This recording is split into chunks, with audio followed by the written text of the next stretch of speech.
థాయిలాండ్లో ఘోర దుర్ఘటన చోటు చేసుకుంది. అమాయక చిన్నారుల కేరింతలతో నిండిపోవాల్సిన ఓ డే కేర్ సెంటర్ రక్తపు మడుగులా మారింది. ఒక ఉన్మాది జరిపిన కాల్పుల్లో 24 మంది పసి ప్రాణాలు గాలిలో కలిసిపోయాయి. డ్రగ్స్కు బానిసైన ఒక మాజీ పోలీస్ అధికారి సృష్టించిన ఈ బీభత్సం ప్రపంచాన్ని వణికించింది. అసలు ఆ డే కేర్ సెంటర్లో ఏం జరిగింది? ఆ కిరాతకుడు ఎందుకు అంత తెగబడ్డాడు? దీనికి సంబంధించిన మరిన్ని వివరాలు ఇప్పుడు చూద్దాం. థాయిలాండ్లోని నోంగ్ బువా లాంఫ్ ప్రావిన్స్.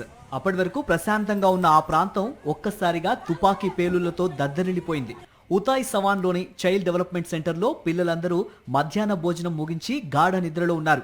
సరిగ్గా అదే సమయంలో మృత్యువు రూపంలో వచ్చాడో ఉన్మాది. నిందితుడు పన్యా కమ్రాబ్. ఒకప్పుడు పోలీసుగా పనిచేసిన ఇతను డ్రగ్స్ వాడుతున్నాడనే కారణంతో ఉద్యోగం నుంచి తొలగించబడ్డాడు. ఆ కక్షతోనో లేక డ్రగ్స్ మత్తులోనో తెలియదు గాని చేతిలో తుపాకీ కత్తితో స్కూల్లోకి విరుచుకుపడ్డాడు. అడ్డొచ్చిన టీచర్లని సిబ్బందిని కాల్చి చంపాడు.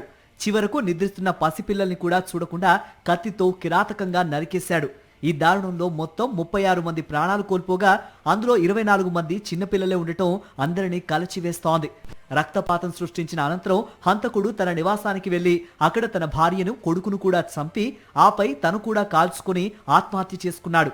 ఈ ఘటనతో థాయిలాండ్ ప్రభుత్వం దిగ్భ్రాంతికి లోనైంది. దేశవ్యాప్తంగా సంతాప దినాలు ప్రకటించారు. డ్రగ్స్ మాఫియాపై, అక్రమ ఆయుధాల సంస్కృతిపై కఠిన చర్యలు తీసుకోవాలని ఆదేశాలు జారీ చేశారు. చిన్నారుల మరణంతో ఆ తల్లుల రోదనలు మిన్నంటుతున్నాయి.